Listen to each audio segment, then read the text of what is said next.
on this? There he goes. It started. Okay. Hi everyone. I'm Auntie Kay, Yard Sales Arena. I'd like to welcome you to the yard sale show with myself and Uncle Vintie, the vintage tool man. Today we are going to show you some of the items that we bought last week, Saturday, October the 1st, but were unable to show because they were either too heavy or we couldn't use them at that time. Then we want to show you our tally sheet from last week and show you how we did. So Uncle Vintie, come on up and show them your 12-inch Planer. Delta planer. We got requests last week. Yes, we had lots of requests because we didn't show the planer. We didn't show the planer. Well, this is it works fine. The up and down adjustment does work, and it's true.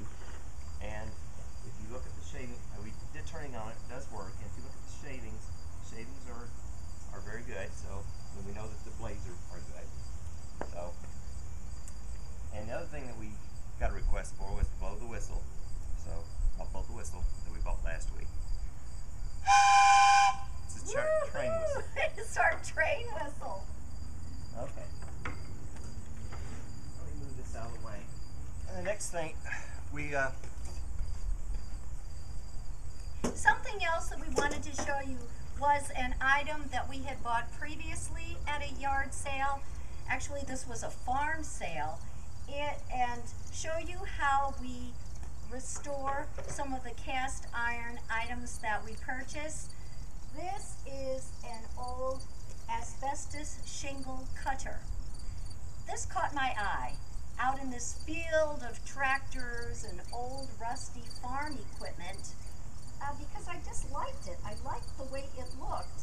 And ironically, the house that we live in here has asbestos shingles on it. You can use this cutter to cut other things, but I just liked the way it looked. So Uncle Vintie sanded it and wire brushed it and got all of the rust off and then painted it. And I think it's fabulous. You want to tell them what it does? Show them what it does? Asbestos tile shingle. Don't put your finger in there. And it has a knife for cutting the shingle and also a hole up here, a die up here for punching the hole in the asbestos shingle. And it has another device up here for snapping the asbestos shingle.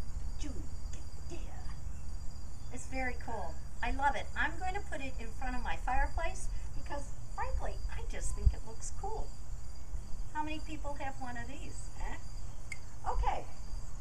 Next up, you can leave that there. I just want to go over our tally sheet from last week.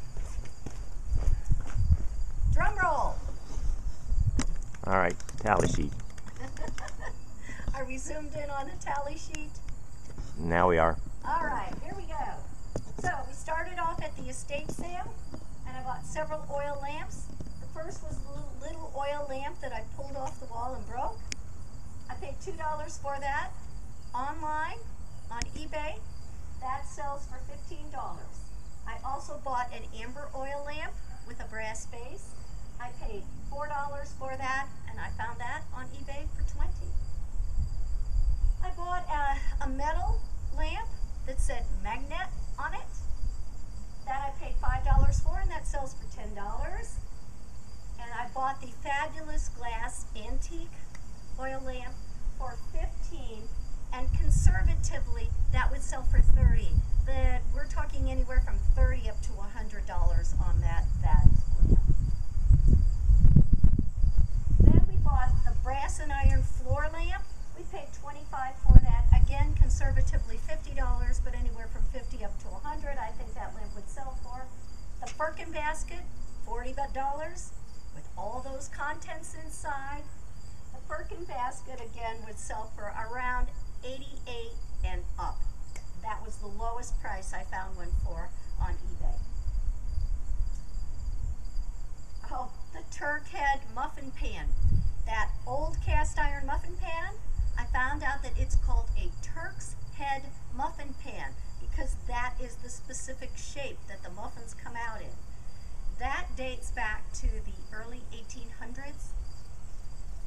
That sells conservatively for 60 bucks. I knew that was a find. Then the cast iron pig bank that we said was a reproduction, we paid $6. It's only worth about 10. And then that really neat green basket that they had in the bathroom, $2. That's about $50. Fabulous basket. All right, so that was everything that we got at the estate sale. Then some of the other things that we picked up were that old Cliquot box that the girl told me was worth between, what'd she say? 70 and 90. $70 and $90. She was going to be thanking me. Well, I paid 10. I found it on eBay for 30. Not 70, not 90, but not too bad. The Coke case we paid $2 for. That's only worth about 10, but that's okay. The find of the day was the Delta, oh, it's not here anymore, the Delta 12-inch planer. We paid $15 for it, and again, conservatively, that's worth about $100. We saw one with a stand on eBay for $175. So, if you tally everything up, we spent on all of these items $131, but we got $10 off on the estate sale items. So that brings our total to $121 that we spent. And if we add up our conservative estimate of what those items are worth, it's cha-ching, $473. So that's our tally sheet, October the 1st, 2010.